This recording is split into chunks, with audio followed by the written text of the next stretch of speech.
You're listening to Change Your POV Podcast, episode 139.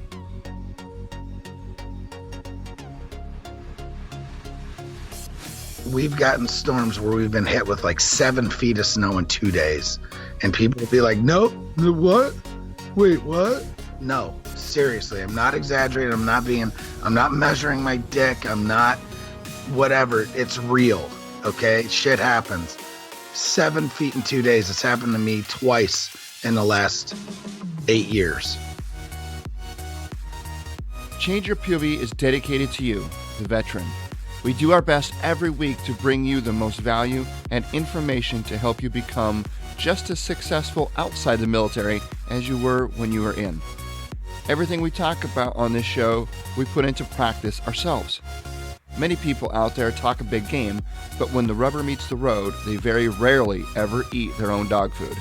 Well, we eat ours here on the show all the time, and it isn't always easy, but nothing simple ever is. We've often talked about the importance of networking on this show and how critical it is to put yourself out there, even if you're a little bit uncomfortable. This week, Ben and I talk about our trip to Washington, D.C. for some networking events at the U.S. Chamber of Commerce and the Pentagon. So grab a cup of coffee and join us on our journey as we recount our trip. Enjoy.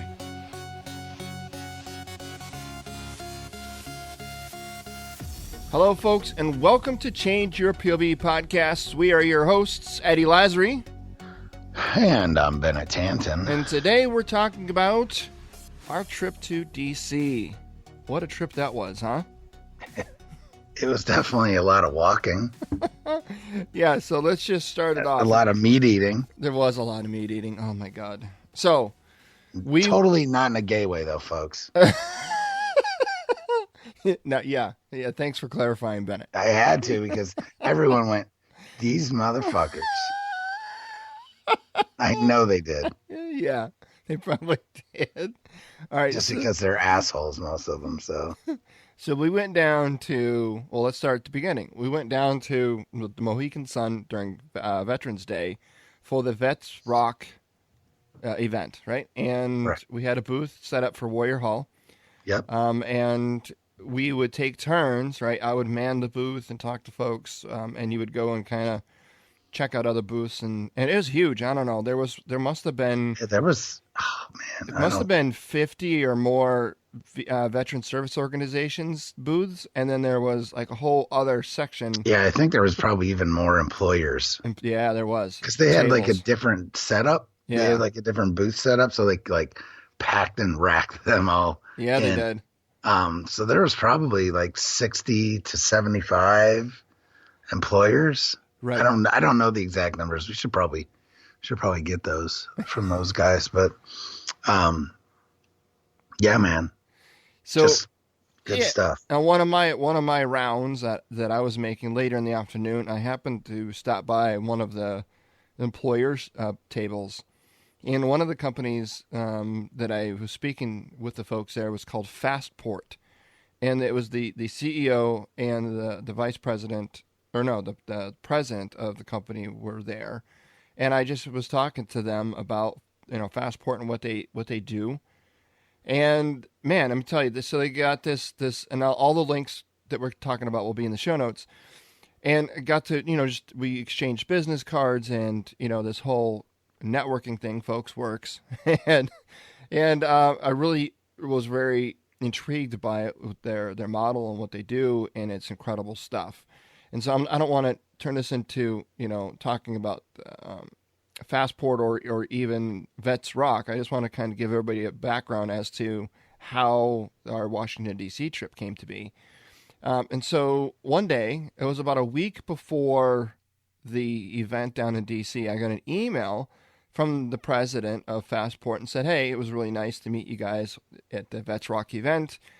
We have this event going on at the Chamber of Commerce on Friday, and then later in the afternoon, there's a signing for EGSR at the Pentagon, and wanted to know if you guys at Change Your POV would be willing to come and participate in these events. And so I was like, yes, we will be there without even checking with work first, or even the wives kind of, at least my wife kind of got a secondhand kind of notification on that. So we agreed to go, and we had to register online, and I registered under Change Your POV, and Bennett registered under Warrior Hall, and we made plans and said road trip, right? Basically. Yeah, I mean, so we both drove our vehicles separately. You from Syracuse, New York, and I from central New Hampshire, and we drove to D.C., which the roads to D.C. were fine. Fine.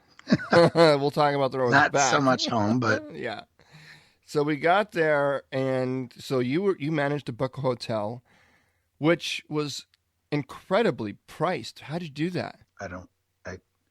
I just use the hell's the name of the app, because this is always good, especially for our folks that travel. I've been using for the last few years this booking.com app. Mm-hmm.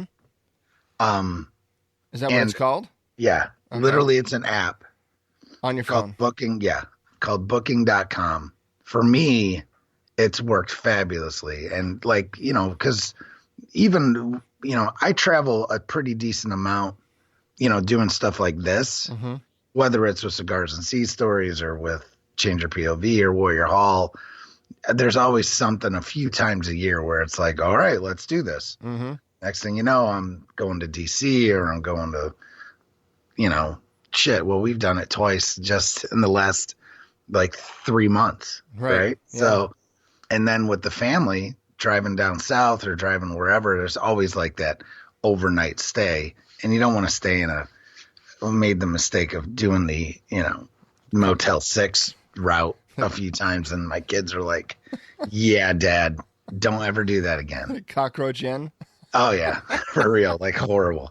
So now the funny thing is my 8-year-old, she'll be like, this is way nicer than Motel 6. That's the fucking joke, right? Yeah, right. Because, oh my God, it was horrific. It was a Motel 6 somewhere down by Savannah, Georgia. Yeah. Horrible. Anyway, it's newly remodeled and everything. Uh-huh. Not so much. No, urine stains on the wall. Right. So we always stick to Best Western, Hampton Inn, the middle majors. You know what I mean? Right. Yeah. That cost you about $100 a night in most places, if not more. Right. Right. So I got on Booking.com and it popped right up. It was $80 a night. I was like, no way. In Arlington. Yeah. Right next to the Iwo Jima Memorial, yeah. So right at the top of Arlington National Cemetery. Pretty awesome spot if you want to go see the sights and stuff, because you're within walking distance to the metro, which we did a lot. Yes, at least it felt like a lot, but So, anyway, mainly because it was so fucking cold. But I'll let you go on with that. So we get there. And we check in and whatnot. And the first thing I notice is you pulling up in my car that's not white. Your salt licked vehicle, man. No, and when he says salt licked, folks, it is as though I washed it in salt. Yes, I mean I live in New England, so having a saltier white dust colored vehicle is not new to me. See it everywhere, but this was on a level I've never seen before. So all I have to say is that this, okay, young grasshopper, with your New England snowy bullshit, it is nothing like Central New York or Upstate New York. Yeah, because we're the snowiest place in the freaking East Coast. Ugh. In Syracuse. I mean, dude, you don't get on a right. It's every other year we get multiple snowstorm blizzards, right? And mainly lake effect storms, that type of thing. If you don't know what lake effect is, folks, because there's plenty of people, I didn't know what it was until I moved here, is the Great Lakes are, huge inland freshwater seas. And when weather systems come over them, they suck up moisture. And then on the far side of the lake, they dump that in the form of snow, right? All over your house. All over my house. So we've gotten storms where we've been hit with 7 feet of snow in 2 days. Oh. And people will be like, nope, what? Wait, what? No, Seriously, I'm not exaggerating. I'm not measuring my dick. I'm not whatever. It's real. Okay. Shit happens.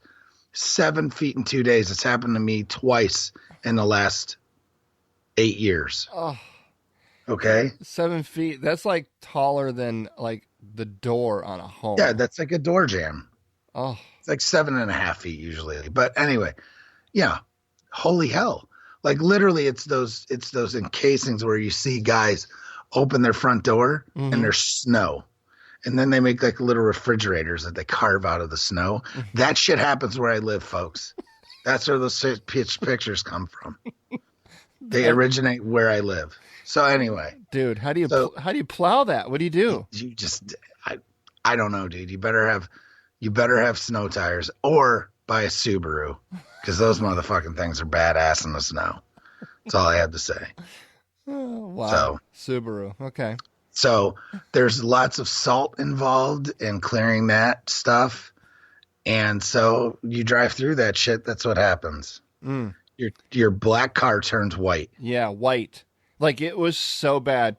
There were people making comments walking going, oh my God. Well, they didn't know it was your car. We were coming back. We were in our suits coming back. So there was no way those people knew that it was your car. And they were stopping, like gawking at it. Holy making hell. Comments, and you're like, yes, that's my car. It's badass. Check it out. So that's the first thing I noticed when we finally met up down there was your car, right? And then the second thing that I just have to mention is you're like, dude, I got a trunk full of alcohol. And I got a trunk full of booze. I'm like, yeah, okay, whatever. You got a couple. You popped your trunk, and dude, there was a trunk full. I don't think you could have fit any more booze in the back of that car. I mean, it was like, I think that the back springs were tested. Yes, yeah. Your car. After I saw the trunk, there's a little gangster lean to my freaking car. Now, why did you buy that much booze? Well, all right. So we like our drinks. I guess. No. So what it really comes down to is living in Delaware last year kind of spoiled us to the no tax on anything of anything, right? And I was also introduced to Costco's liquor stores. Now, some Costco's in some states have actual liquor stores in them where they sell the Costco brand of Kirkland, whatever, vodka, rum, whatever it is, you know? And it's actually pretty good quality. It's decent, especially for like mixers and stuff. Yeah. So we were going down. I was driving through Wilmington anyway. I will stop and pick up some tax-free booze. And this is all legal, right?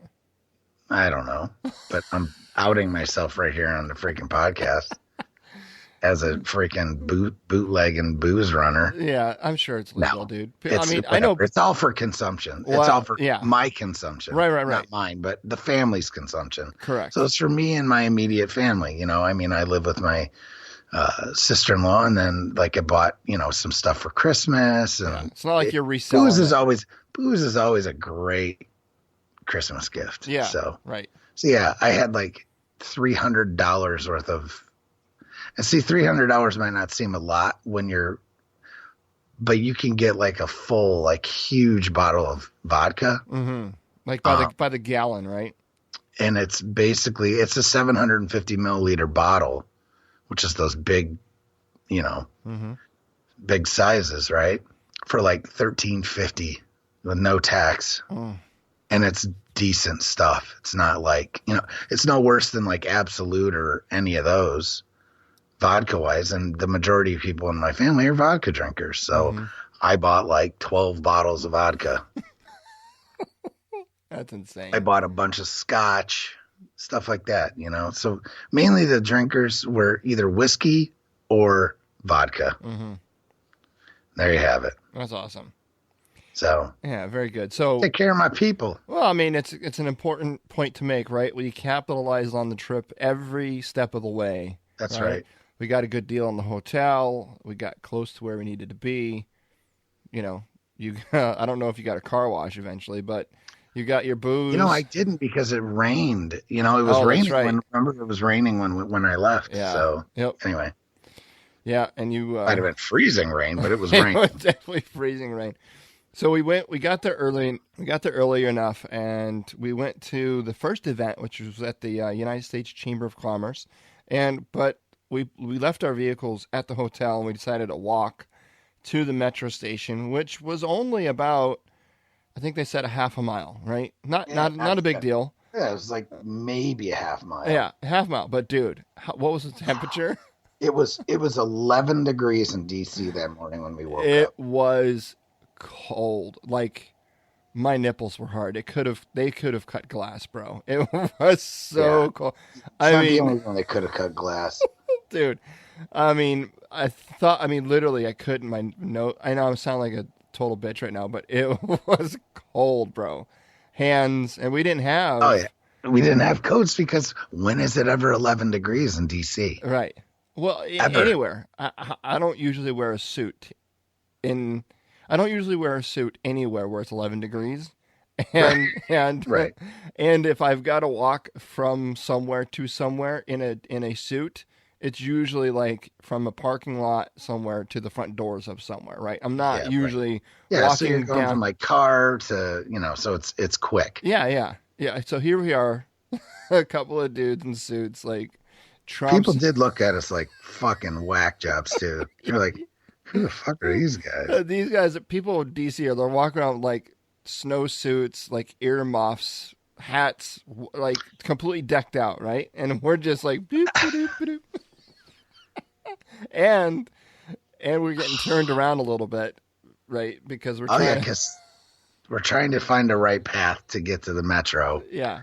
We took a right where we should have taken a left, but luckily we didn't walk but like maybe 50 feet, and we're like, wait a minute. Right. This isn't quite right. Wasn't too bad. Yeah. So we got to the end. We ended up buying an all-day Metro pass because we had no idea where we were going to be going. Yeah. I mean, we knew of 2 different locations where we had to go. Yep. And we also knew that it was, going to cost us whatever, like $2 a ride minimum each way. Blah, blah, blah. So we were like, let's just do a pass because it's like $15-ish. Yeah, so it's $15 for an all-day unlimited use pass, which for anyone that's planning on doing a trip like that, if you don't know exactly where you're going or how many stops you're going to have to hit or what you're going to do the rest of the day, because that's the thing is we didn't know exactly, like we knew when these events started, but we didn't know when they ended, and we didn't know like where we're going to have time to go and see the sites. We didn't know any of that. So we just got an all-day pass. And let me tell you, I think paid off. Oh yeah, I think if we would have bought it, per trip, I think we would have spent well over $15 a piece. Oh, way more than that. Yeah, and that's the only form of transportation we used was the metro. We didn't take a cab or a bus or anything like that. So, and you can pretty much get anywhere you need to go on the metro. And then walking. Yeah, freezing your ass off. It was cold, man. So we got to the Chamber of Commerce. Now, we didn't really have a whole lot of information about what this all was. We just got invited to go to the Pentagon and Chamber of Commerce. And we're like, yes, please. Right? Right, Exactly. We'll figure that out when we get there. So, grabbed our more business cards because we knew we were going to take advantage of another networking At the very event. least, it was going to be networking. Exactly. And was it networking? Yeah, it was. Yeah, but either way, we were kind of like flying blind a little bit, but we just were going to make the best of it, right? We got invited, we said yes, and without knowing much else, we just went with some business cards. And I had a First Cav lapel pin, and you had a Marine Corps lapel pin, and so I bring up these little tiny things because I gave a networking event, a workshop not that long ago to a group of student veterans at a local university. And the workshop that I gave was basically networking 101. And there was, even though it was networking 101, I just assumed that a lot of these guys knew at least the basics, right? Like if you're going to go to driver's training, granted, I know that you're learning how to drive a car, but there's some level of expectation that one would think that you know what a steering wheel is and what a blinker is for. You know what I'm saying? Or that the gas pedal is on the right. Right. break is on the left. Yeah, Like there's got to be, so you would assume right, us, and that's right. And so I kind of went into this workshop kind of with that same level of expectation. Like I understand that maybe, people aren't very skilled at networking, but at the very least, like I assumed they know how to be a human being. Yeah, like you wear a suit and tie, you have business cards, like I mean, just the little simple Or at least things. roll like business casual. Well, depending on the what event, right? I mean, Right, but still, I mean, at right, the right. very least, not necessarily walking with a tie, but have a coat, have a collared shirt. Yeah, yeah. Exactly, right. And so I started to now that I realize that I just can't assume anything, I will then now explain everything in its granular level.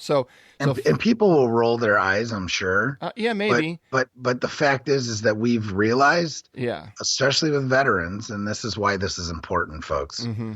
Especially with veterans, we've realized that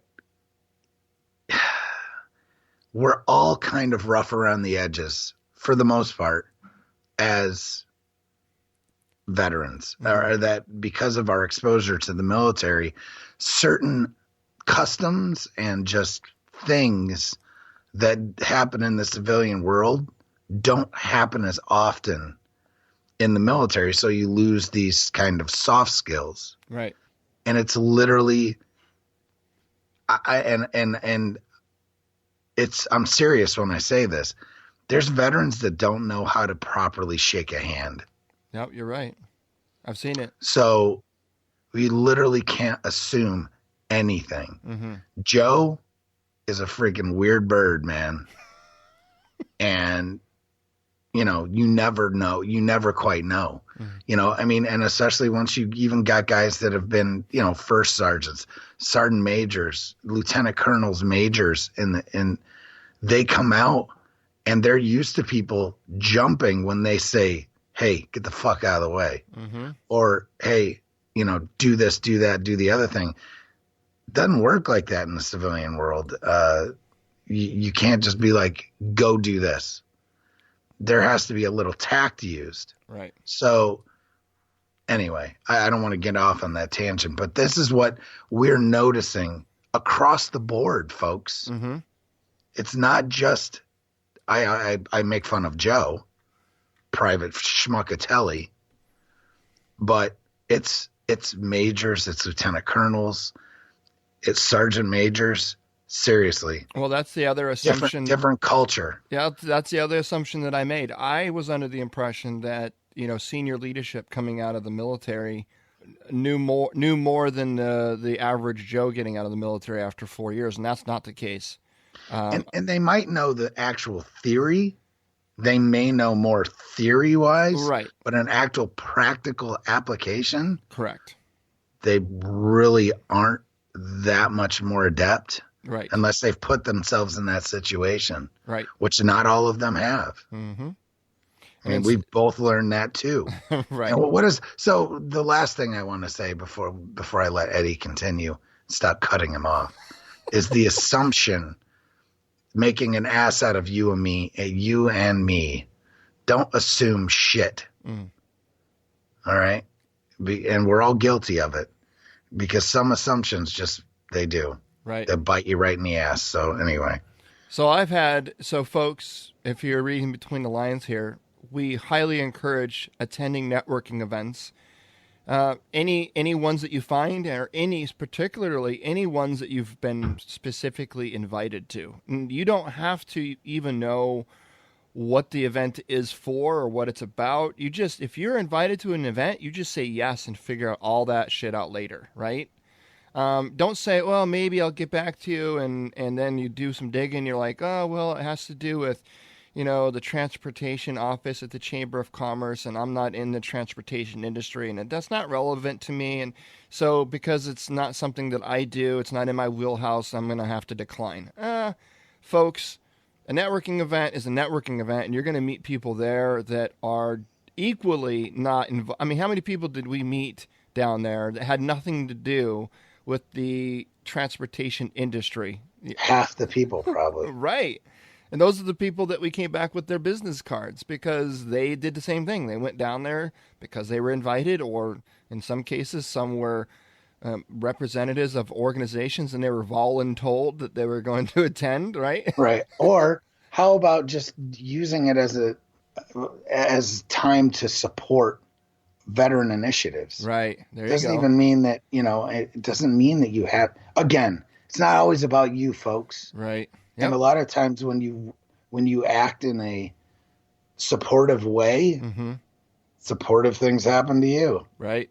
Yep. Funny that shit happens like that, right? That's right.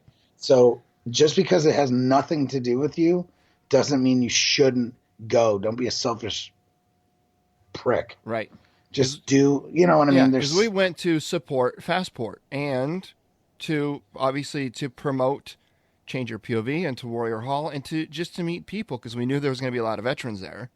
Right. And there's a little bit more with the Fastport part too. Yes, there is. Yeah. We don't want to go diving way into that, but it's got to do with if you want to bring it up, I don't know. Well, I don't want to bring it up here because I plan on doing a whole show on so Fastport. So I said anything. Blah, blah, blah, blah. So I'm going to do a whole show about Fastport and what they do and all that good stuff. But this is really kind of about it's essentially this podcast is about going to networking, getting invited, putting yourself out there because it started out this whole trip started out because we put ourselves out there.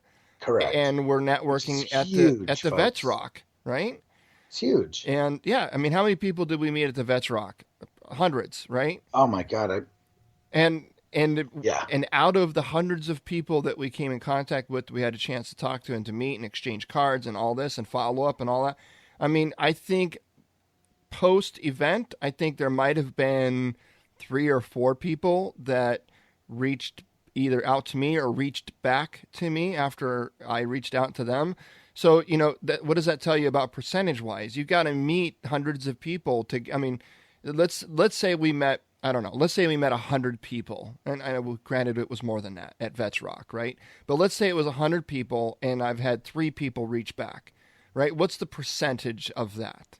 3%. Right? So if you take that, the real numbers of maybe 4 or even 500 people that we met, that's even a smaller percentage. And I'm not saying this to try to discourage anyone or anything like that. All I'm saying is you've got to meet a lot of people and shake a lot of hands and just make a lot of interactions in order to yield, any type of follow-up relationships. And a lot of that has to do with you, right? If you're just going to go to an event and just come back from an event and sit on your hands and not continue that dialogue. Or just like make the event all about you. Right, exactly.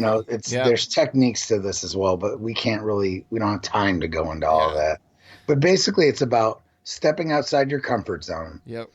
Not doing it for you per se, but being genuinely interested in trying to expand your network and saying, I'm going into this open-minded and going to find companies or people that I could see myself wanting to help. Right.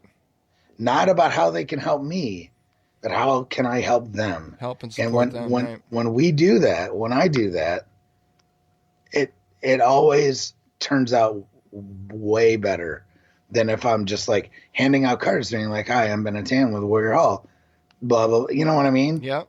Make it about them, not about you. And in turn, you gain. It just works, folks. Yeah, man. So back to kind of what I was saying originally is, you should have a business card. And a lot of people are like, well, I don't own my own business. So folks, the term business card is a generic term for just a piece of paper with your information on it.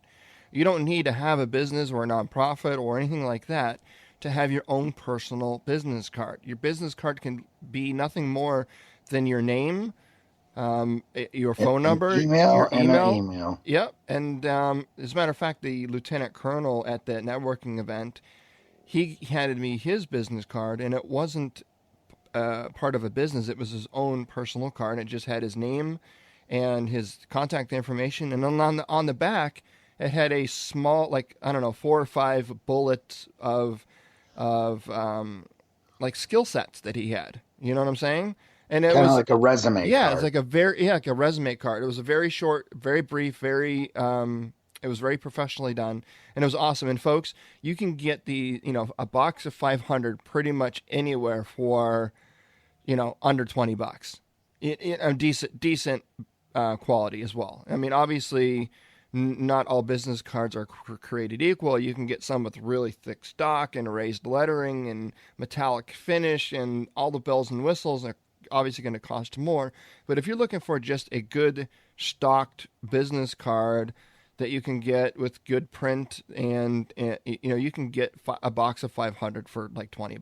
Seriously, I recommend Vistaprint, and we are not affiliates for them, but I just find that their quality is really good. They're very, you submit your business card online, and you can get them delivered in your mailbox within like a week. So Vistaprint. I went with Staple, unfortunately. Staples is kind of expensive. I went with Staples because I could basically order them online, and I did an in-store pickup, and I got them in a couple of days. And I mean, you can do it same day with Staples. You can, but the quality isn't. You saw my cards. Some of them, they're not the best. No, some of them, like the color green on the POV was like faded and smudged, and some of the cards were like pieces of paper, not even cardstock. It was weird. So very disappointed in that last batch from Staples. So, like anything, folks, you get what you pay for. So, I understand you want to not what you pay for necessarily, because Vistaprint's cheaper. So it's true, weird, true. But it's definitely just piss poor, prior planning, folks. Yeah. So get yourself some business cards, and you don't need to get 500. I think you can start off like with 100 cards. It may cost a little bit more to do 100 because the price points, obviously it's more economical price wise per card the higher denomination you go. But if you're going to be moving and you're looking at doing some networking, and your address is going to change, or your phone number or something is going to change, and you don't want to buy a whole box of 500, that makes sense. Maybe just buy 50 or 100 if you can, right? Right. And then the other piece of it was I mentioned the lapel pins. I had the first Cav lapel pin, and you had the Marine Corps. How many conversations did that start? Just by wearing those, right? Almost all of them. Almost all of them, right? Because it puts a little bit of yourself out there, especially in a veteran situation. We all know somebody, you know what I mean? Mm-hmm. Oh, yeah, first Cav, I worked with them in Iraq, or I worked with them in Afghanistan, or, oh, my uncle was first Cav in Vietnam. Mm-hmm. You know what I mean? Well, it was funny because, you had the Marine Corps lapel pin on, and a lot of your conversations... Yeah, that fucked up some people there. Yeah, because a lot of your conversations were talking to people that had the 10th Mountain patch on, or 10th Mountain lapel pin, and you started talking to them about, 10th Mountain and your time in 10th Mountain, and I could see them. They kept looking at my Marine Corps pin going, what the fuck is this guy? Yeah. Right. And I'm like, oh, I'm dual qualified. Right. Yeah, but that makes it so much more, because then they're like, then everybody starts laughing, and, it was, I don't know, man. It's just it's an icebreaker. It's a way to communicate. Now, so you can use these lapel pins to your advantage. If you get an obscure lapel pin that's not relevant, or that is hard to identify or distinguish, then it just becomes a lapel pin, right? So be cognizant of where you're going, the networking event you're going to attend, who is your audience, or who's going to be there.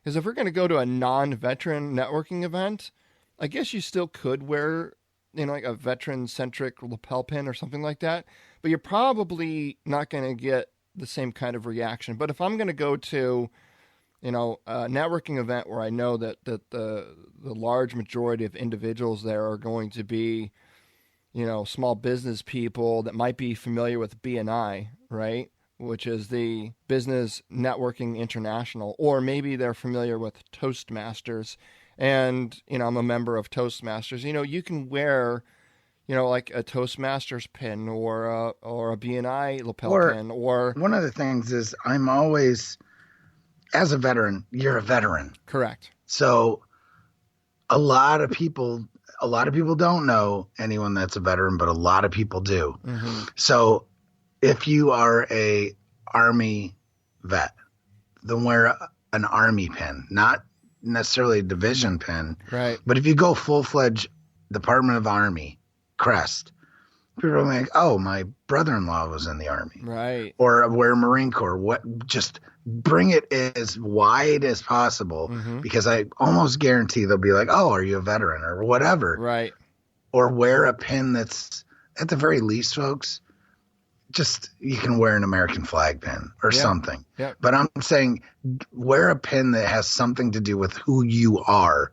And if you're a veteran and you want to engage with that, then wear whatever branch of service pin you're in, even if it's a civilian heavy networking event. True. Because it's going to pique somebody. I guarantee it. It always did with me, like down in, whenever I did networking events, like actual events down in North Carolina, it always ended up that way. And I've had, and you bring up a good point, right? And I've actually spoken with some folks, some veterans, and I've made that point, and they've come back and said, well, I'm going to a non-military centric or civilian centric networking event, and I'm trying to network to land a job. And I don't want to rely on the laurels of my veteran service. I want to be able to talk about my experience that I've had in the civilian sector, or talk about experience that I can bring to the civilian sector. And so a lot of people in that situation feel that wearing a veteran pin is going to work against them. And folks, if you're in that camp and you think that that's the case, you're probably reading a little bit too deep into it. Your conversation. Reality check, folks. You are a veteran. You are a veteran. You can't get away from. A lot of people even ask me when I'm coaching them with their resumes. A lot of veterans feel that they have to redact all of their veteran service because they feel that it's going to negatively impact or won't showcase their civilian skill sets to that corporate job or position. And folks, your lapel pin, your resume, at the end of the day, it's whatever your message that you want to convey. You might have a lapel pin on that's a veteran lapel pin. That might start the conversation. It might start, oh, you're a veteran? Yeah. Or you? No, but I know somebody, right? That's how it starts. But you have the ability to control that conversation and say, yeah, I got out 5 years ago, and I'm really interested in working in the manufacturing industry. Do you know anything about that? And so you've just pivoted that conversation. Now, a lot of people think that you have, just because the conversation started because of the little lapel pin being a veteran pin, it doesn't have, your entire conversation doesn't have to revolve around that. It just got you in the door to start the conversation. That's all it is. Start the conversation and then take it wherever you want to. You can get in a cab. As soon as you hail, it's like hailing a cab and then getting them to take you wherever you want to go are two separate acts, right? The first thing you have to do is hail the cab. You got to get them to notice you and to stop so they can open the door. That's the first phase. Then once you're in the cab, then you can go wherever you want, right? So it's no different. Hailing the cab is basically the lapel pin, but once that conversation starts, you can take it wherever you want to go. And I know we didn't really plan on this podcast going down that road, but it's important to know. I mean, we're talking about our trip to DC and how it went for us. Lessons learned, right? Not everything went well. We didn't bring a coat. We froze our asses off. And we didn't, plan very well for the trip back. Maybe we could have been a lot safer by staying an extra day, but whatever. It is what it is. But yeah, all in all, it was great. So we did the Chamber of Commerce thing, and then we had enough time. So we went back to the hotel for a little bit, and then we went to the Pentagon, which was quite the experience, if I do say so myself. Yeah, it was crazy. Quite large.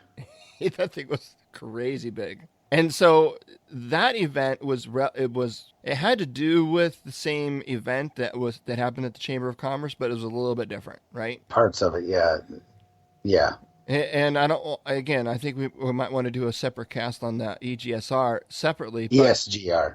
I'm sorry, ESGR. I keep getting my acronyms. Which stands for Employer Support of the Guard and Reserve. And yeah, I think that that's an episode on itself. Yeah, 'cause it's Especially for important. people for people that are like entrepreneurial minded or people looking for employment. I think it kind of looks. Yeah, we need to do a separate episode we do. on that altogether. Because we were talking to that sergeant first class that actually works there for that department, and he said that's the biggest challenge is so many National Guard and reservists don't even know that element exists, and it exists specifically for them. You know what I mean? Yeah. So if you're a guardsman, woman, or a reservist, and everyone's heard of that whole thing where, if you're working at a job and you get deployment orders, you got to get deployed somewhere, Iraq, Afghanistan, whatever, and then you come back, you're supposed to have that job back, right? The employer is supposed to hold your job for you. And that's not always the case. It isn't always the case, but this organization, ESGR, they help with that. They're advocates for on the behalf of the guards or reservists.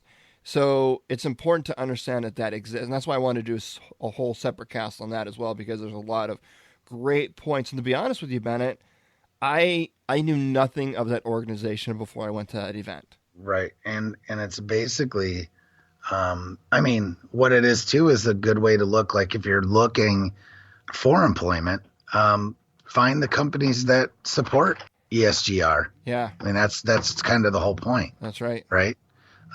Or find organizations that help support it. I mean, because that's what it's about. It's about supporting veterans of the Guard and Reserve that are either looking for, it's about what ESGR is about. Employers that support ESGR or that support the Guard and Reserve, right, and employment within them. So that's what it's right there in the name. Yep.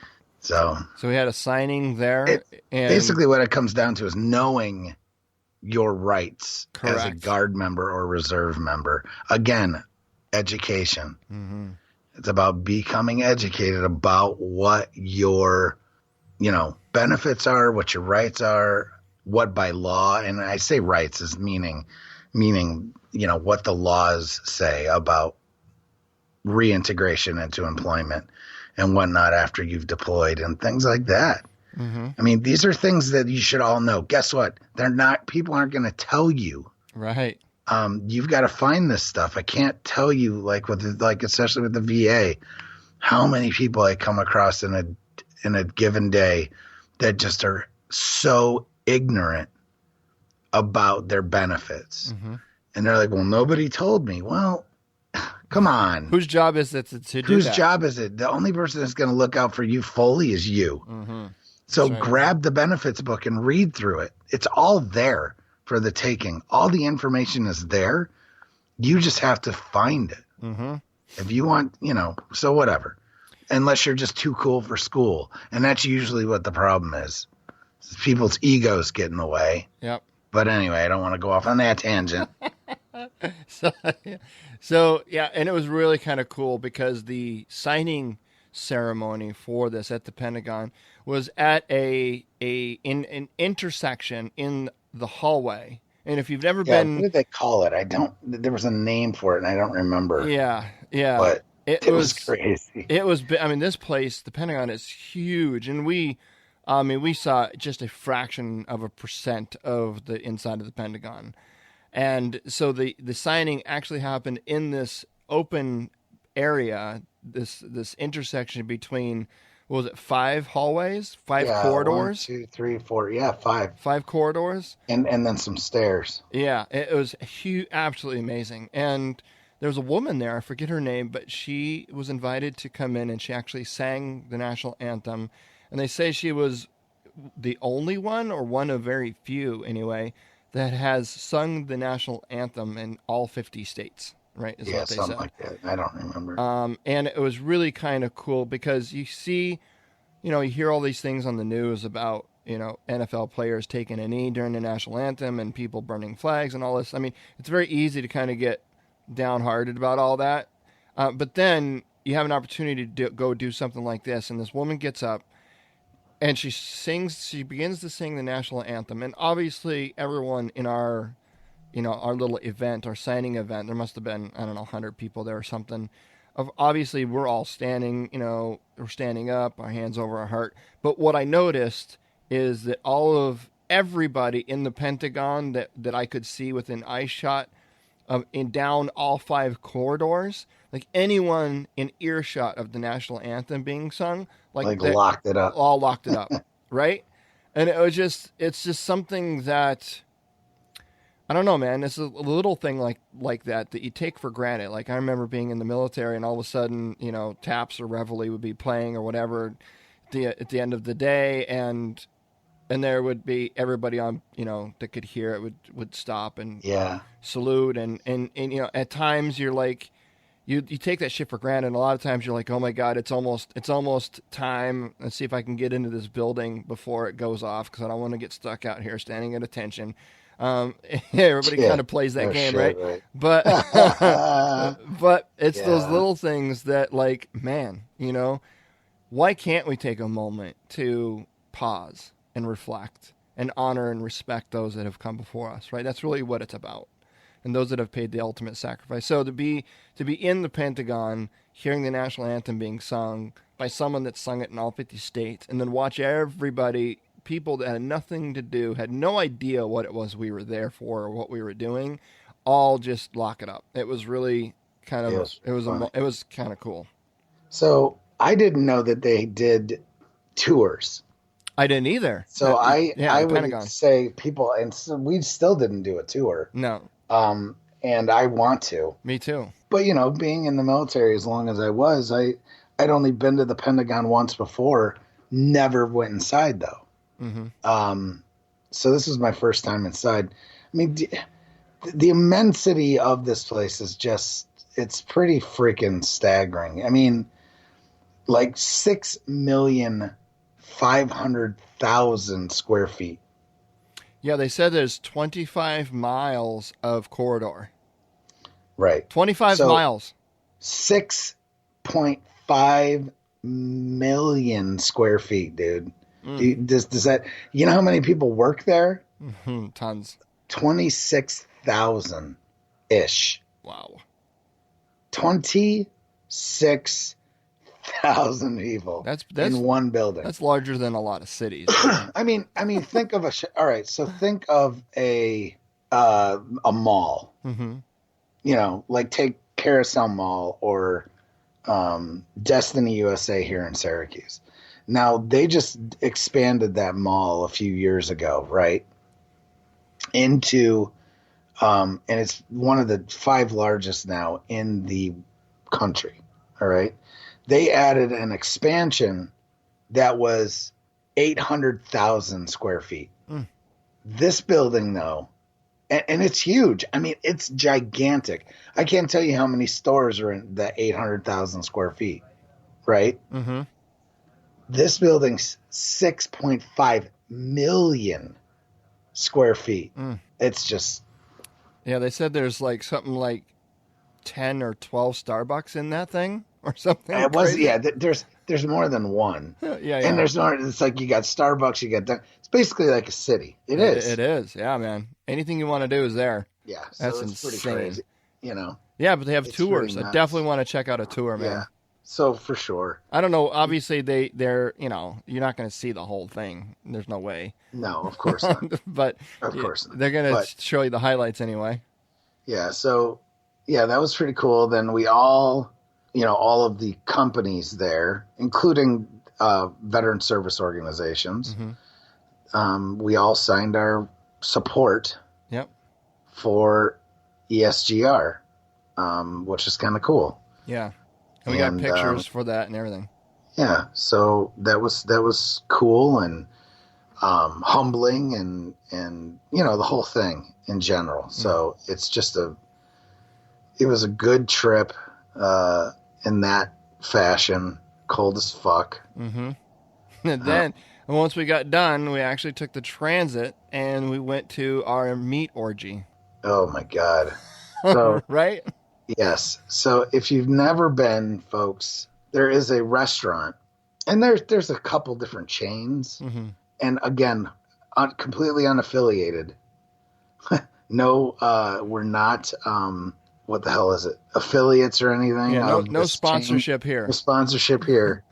Just praise and job well done, folks. Mm. It's called Fogo de Chao, Mm. and it My is mouth is watering as you say that.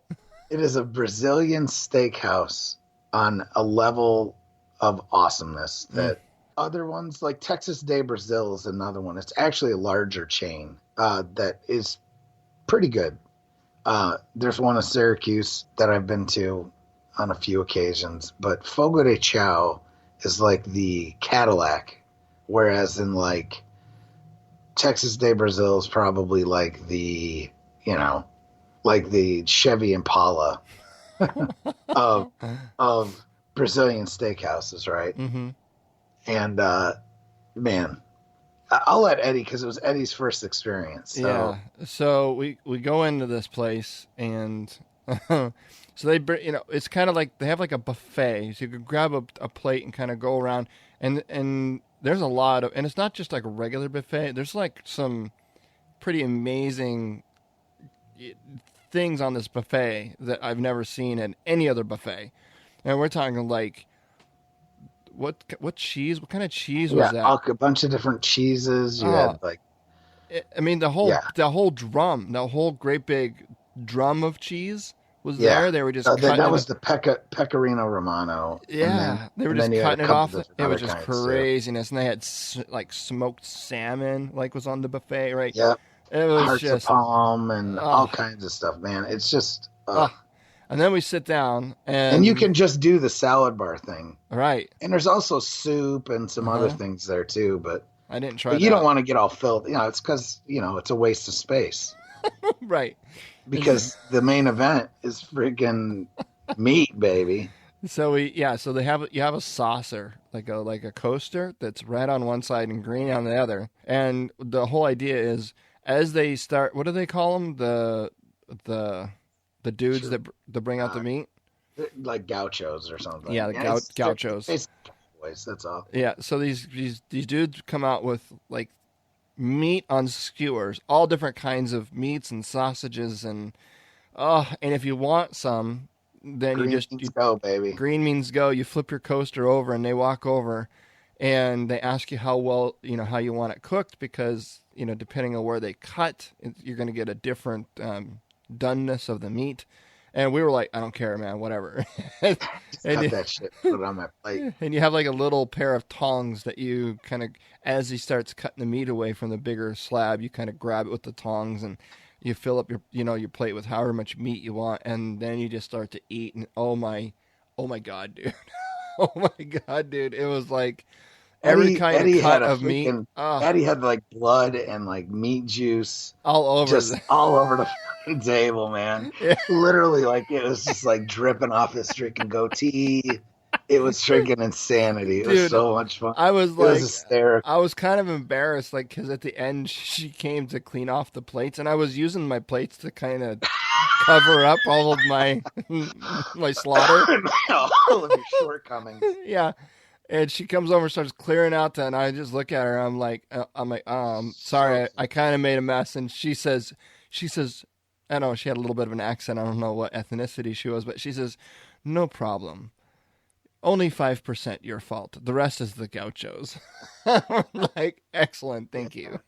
Oh man, so fun. Oh my God. And We had dude, one beer.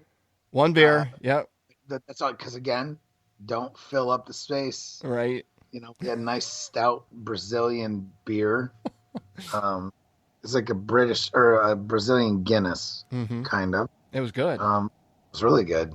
And then it was just tons of meat for like an hour. Oh, chicken, Finally, then you had steak, to like sit back, take a break. We chatted a little bit. bacon wrapped Then filet.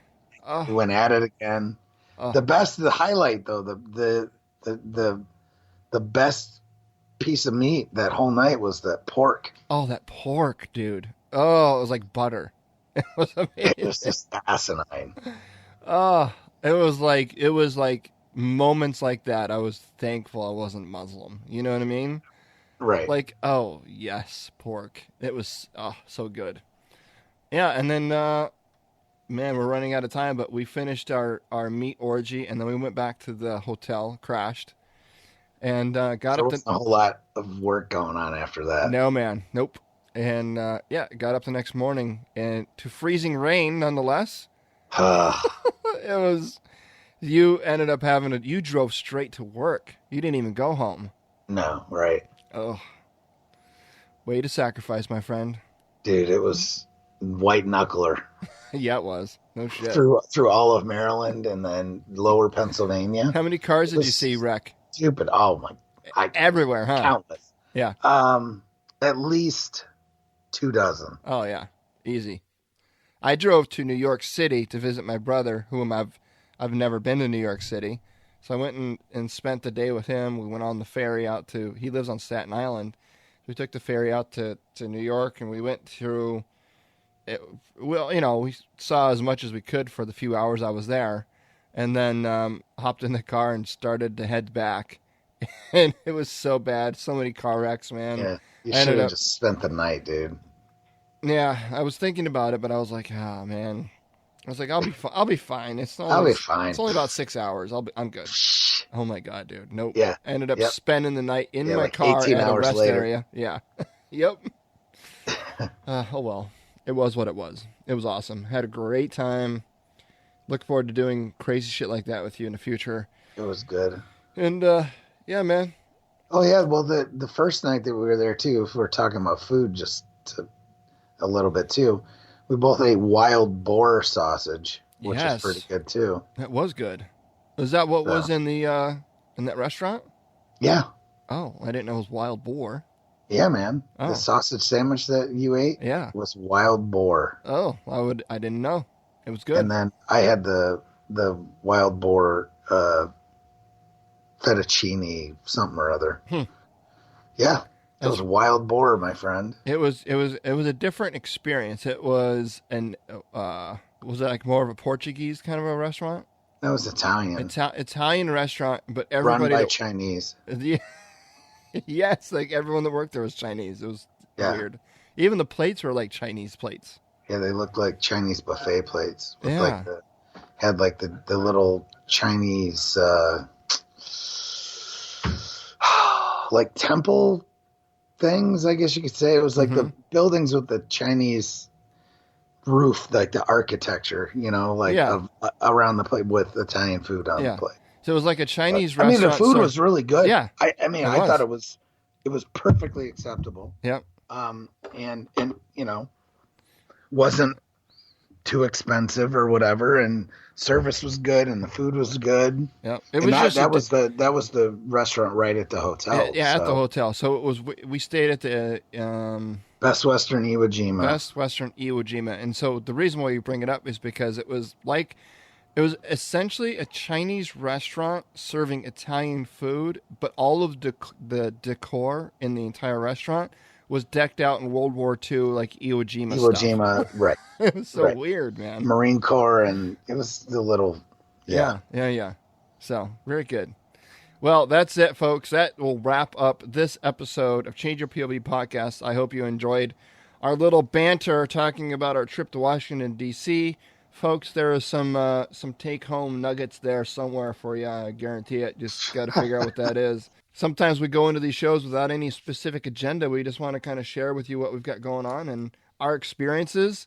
And we didn't even get into the whole tip about maybe bringing your own toilet paper when you're traveling and these things. But oh my God, I forgot about that. Maybe we'll talk about it on another show. That's like an attack episode. Yeah, it is. Oh, I think we'll do it.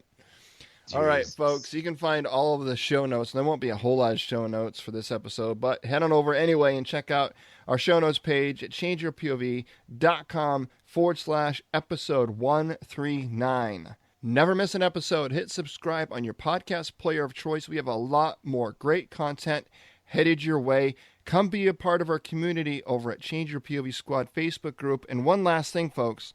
January is right around the corner. I want to remind everybody about our book club that starts on January 1st. And if you haven't heard about this yet, you can find out more by heading over to changeyourpov.com/book club. What it is Bennett and I, we chose a book of the month. We've already chosen January's book. Actually, we chose January, February's, March, and April's books already. But January's book is titled The Subtle Art of Not Giving a Fuck. And it's going to be an excellent experience. We've created a secret Facebook group for anyone that signs up for the book club will become a member of the Facebook group. We will be talking about the book. We will be chatting away in that Facebook group. We will also be doing our very best to try to get as many authors of these books on the show for an interview. Those podcast episodes will only be made available to those in the book club. And we're also going to record some special podcast episodes where Bennett and I actually talk about the book after we've read it. So probably halfway to 3/4 of the way through the month. That'll give us enough time to get through the majority of the book, if not all of the books. We will get on and we'll do a special episode where we will talk about what we got out of it, our lessons learned, how we plan on implementing and using some of these things in our own lives. So come be part of that conversation. If you like to listen or read books, then this is the place for you. And we've created this because so many people are always asking us what we are reading and if it's any good. And so you know what? We talk about this stuff to a lot of you folks all the time anyway. So now we've created a place where we can all get together and talk about the shit that we like to talk about, and everyone else that isn't into reading books or listening to audio, then you can just enjoy our podcast. So that's it. Any last words, Mr. Benetanton? None. All right, folks, have an awesome Christmas is tomorrow. This episode is going to air after Christmas, but still, happy Christmas and happy New Year, and we'll see you all in 2017.